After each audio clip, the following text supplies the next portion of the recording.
Good morning and welcome to another Sunday school lesson. I have to do things a little bit different today in a little different location. Got some extra people in the house, but that's okay. We're going to get it done. And I hope that everybody has had a good week and that you had an air conditioner that worked really, really well. But I think the temperatures next week are going to be a little bit cooler. Today, we're going to be in session 11 in your quarterly. If you follow along in your Bible, you'll need to turn to chapter 7 of Ecclesiastes. There was a story told of two men who worked for the same organization, and both were Christians, but one of them was very vocal about his faith, so much so that at times he fell behind in his job schedules or he overlooked some important details on his assigned projects because he spent so much time talking about his faith to his fellow employees. The other worker was meticulous in every detail of his job. He was a Christian too, but he worked overtime and spent many hours or days attending to every little detail concerning his projects, and some details may not have even been that necessary for the assignment. And when someone asked him why he put forth such an effort, his answer was that it was his Christian duty to produce impeccable work. Even his casual conversations centered around his job, and he mentioned his faith only when specifically asked about it. Now, both men needed to find a better balance in their life. The first man took seriously his Christ-given mission to share the gospel, but his lax and incomplete work habits created a negative impact of his sharing with his fellow workers. The second man displayed the biblical ideal of doing your work as if you're working for the Lord, but he failed to realize his workaholic style created a negative impact on the other important commitments in his life, such as his family and time to spend with God. There are other extremes in life as well. People who think so lowly of themselves that they believe they're broken to the point that they are not salvageable. And then on the other hand, there's some who think so highly of themselves that they see no need for God or for his forgiveness. And our lesson for today focuses on finding balance in our lives so that we aren't caught in any of these extremes. The early years of Solomon's reign were times of peace and prosperity, and God granted him the gift of great wisdom. His keen insight and his wise judgments made him a legend in Israel and in the surrounding countries. And of all the different people on earth, you would think or you would expect a person with great authority, like a king, or maybe in our situation, like a president or like a governor or mayor 101, you would expect them to be wiser than ordinary people. But Solomon revealed that all people are basically the same. The only difference for a king is that they are in a position to do greater good or greater harm because of their power and authority. Now, over time, Solomon proved to be just as unwise as any other human being. He began to engage in foolish behavior and lived an extravagant lifestyle that no longer conformed to God's covenant. In his later years, however, he realized how he had wasted and all of his foolishness, and that's when he wrote Ecclesiastes from the lessons that he learned the hard way, his personal experiences. He wrote wise sayings that were designed to encourage others to pursue wisdom rather than foolish living. He warned of the allure of money as a means of security, since no amount of wealth can keep difficulties out of your life. Instead, he encouraged the readers to view hardships as an opportunity to grow in patience and to avoid, during those times of hardships, avoid explosions of anger as a reaction to these trying times. He warned also that wishing life could be as it was in the past, and we do that too. Oh, I wish we could go back to how it was then, or I wish it could be like this. He said, dwelling and wishing for the past is no way to deal with the present. And we're guilty of that too. When, because we can't turn back time. There was a song I heard, I can't remember the name of it now, but I love music. And one of the verse in the song says, even God can't turn back time. Now, God could if he wanted to, but it was just to let us know we can't go back. So we have to live in the present and hope that we do a better job in the future. So that brings us to the first scriptures for today, which will be chapter 7, verses 11 through 14. And it reads, wisdom is good with an inheritance, and by it there is profit to them that see the sun. For wisdom is a defense, and money is a defense. But the excellency of knowledge is that wisdom giveth life to them that have it. Consider the work of God, for who can make that straight which he hath made crooked? In the day of prosperity be joyful, but in the day of adversity consider. God also hath set the one over against the other, to the end that man should find nothing after him. Inheritance indicated a wealth that heirs receive from being in a particular relationship to a benefactor. And it can give people certain advantages in life. Inheritance may come with sentimental or monetary value, but wisdom can be passed down through generations as well, and it too is valuable.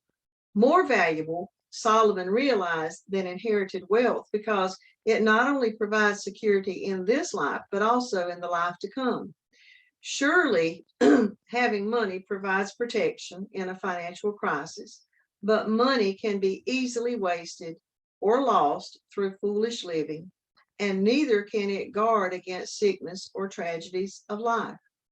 Wisdom that others pass down from generation to generation provides a tried and true way of maneuvering through life.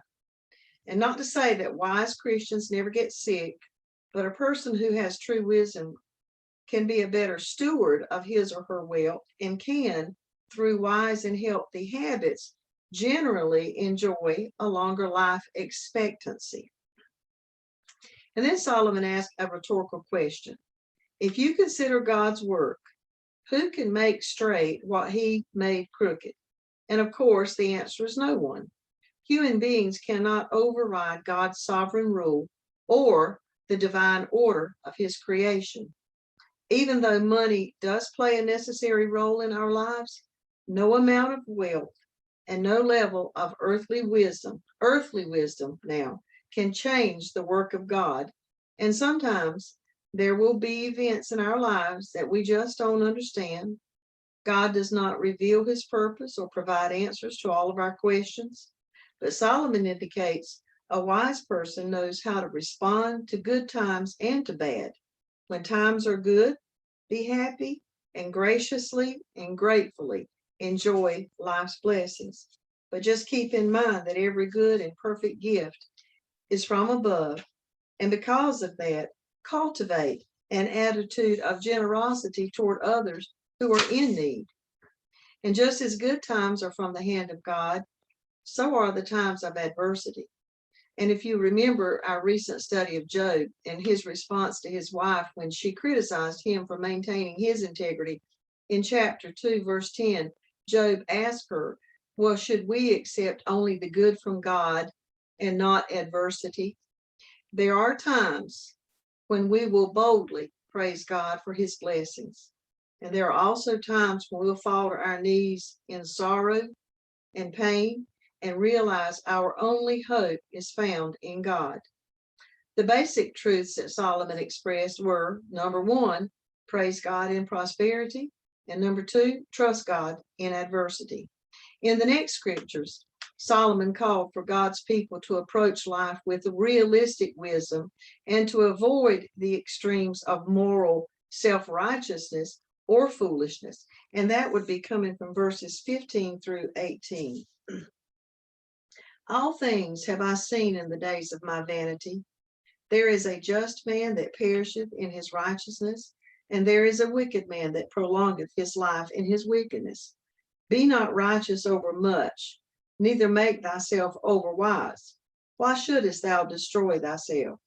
Be not overmuch wicked, neither be thou foolish. Why shouldest thou die before thy time? It is good that thou shouldest take hold of this.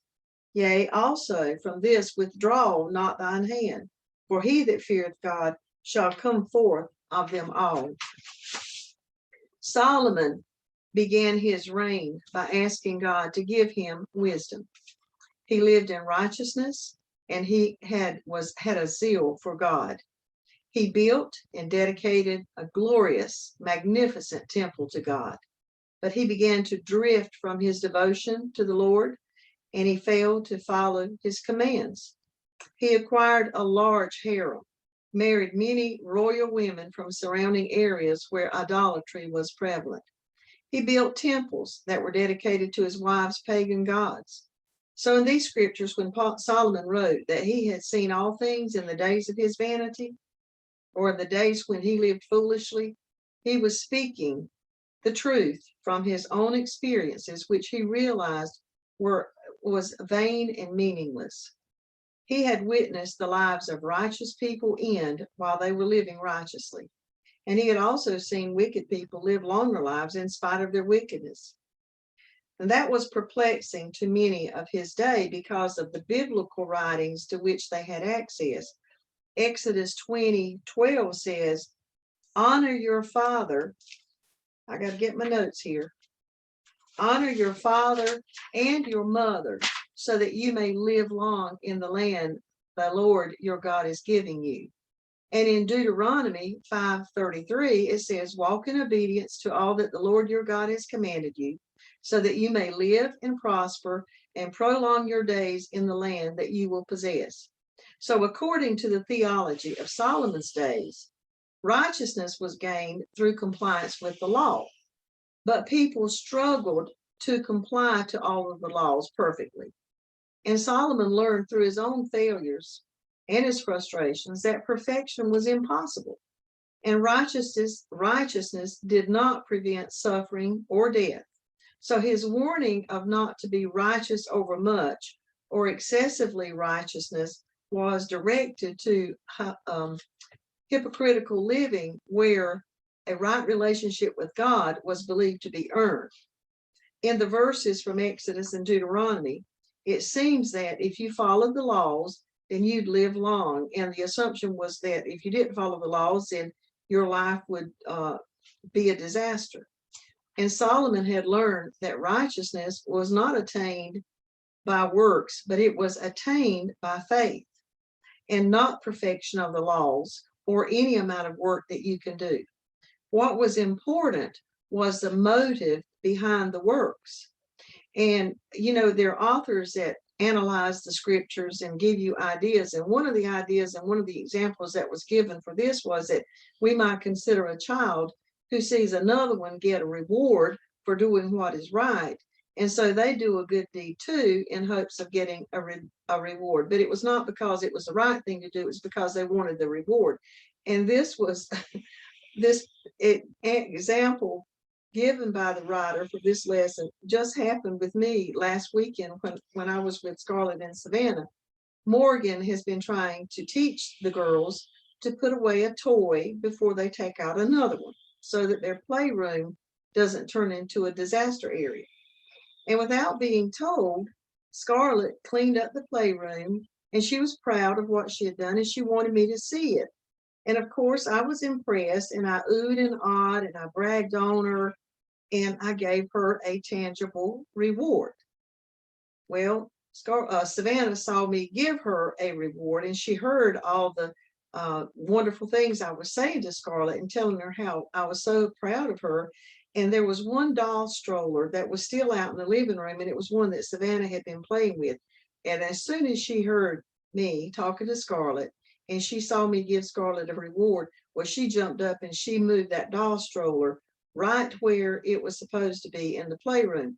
But she didn't do it because she wanted to clean up the playroom. She did it because she wanted that reward, and she expected me to give her one too.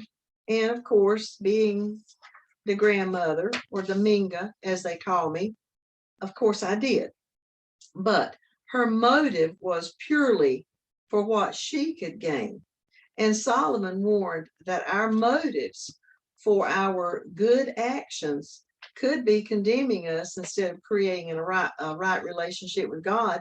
Being righteous over much and over wise in verse 16 described the person who is obedient to God's commands, not out of love for God, but to get something from God, a kind of obedience that is more of an effort to manipulate God for personal gain. And Solomon asked, why would one destroy themselves? You can try as you may to earn salvation, but it is a goal that is not attainable. He wasn't giving freedom to live in sin or to live in excessive sin, but he was encouraging his readers to not be foolish in their choices. Not being able to earn our righteousness does not give us the freedom that we may as well live in sin. And some people may have thought that, well, if I can't earn it, then I might as well just live in sin. And he said, no, that's not the way either. God's people are to take hold of his righteousness, not our excessive self-righteousness, and his wisdom, not our worldly wisdom. And the way that we can do that is to recognize God's presence in our lives and to trust in him. Living by faith in God requires true wisdom and results in true righteousness. We are to combine legitimate religion with enjoying the good things in life to create balanced lives. We're called to live righteously, not to get what we want from God, but in response to what God's already given us. And our last scriptures for today will be verses 19 through 22. Wisdom strengtheneth the wise more than 10 mighty men which are in the city. For there is not a just man upon earth that doeth good and sinneth not. Also, take no heed unto all words that are spoken, lest thou hear thy servant curse thee. For oftentimes also thine own heart knoweth that thou thyself likewise hast cursed others. All humans are in need of God's wisdom, since none of us are perfect, and attaining true wisdom does not fully eliminate sin. Even the wise person can falter and fail, and Solomon knew that all too well. He had learned the hard way. Wisdom found in the fear, meaning the respect and the honor of God, he said, is stronger than the counsel of 10 men, assuming it would be 10 leaders. Despite any personal achievement or personal commendation, the wise person is still a sinner. And he warned the reader that people have a tendency to gossip. We know in the Bible, the tongue is a strong organ in our body. It's hard for us to control it. So don't take too seriously everything that people may say. Wise people listen to God more than to popular opinions. And just as we are sinners who have spoken unfair criticism of others, and we're in need of God's grace, so is everyone else. In our lives today, balance is required to be successful in many areas of our health, our finances, and our time. As professing Christians, we are watched by the world to see how balanced our lives are, because we claim to have a relationship with Christ, and people watch to see, well, how do you handle your time, and how do you handle your finances? Now, today, it may be a good time to reflect on ourselves and ask God to reveal any part of us that needs attention and adjustment in order to be well balanced. Ask that our eyes be open to the areas in our lives that need to be addressed, and also that he will guide us to align these things with his purpose and with his plans. I want to thank you for joining in today. Let's all keep the new COVID variant at bay as much as we possibly can. Try to stay safe and help keep others safe. And I hope you'll join in again next time. Thank you for your time.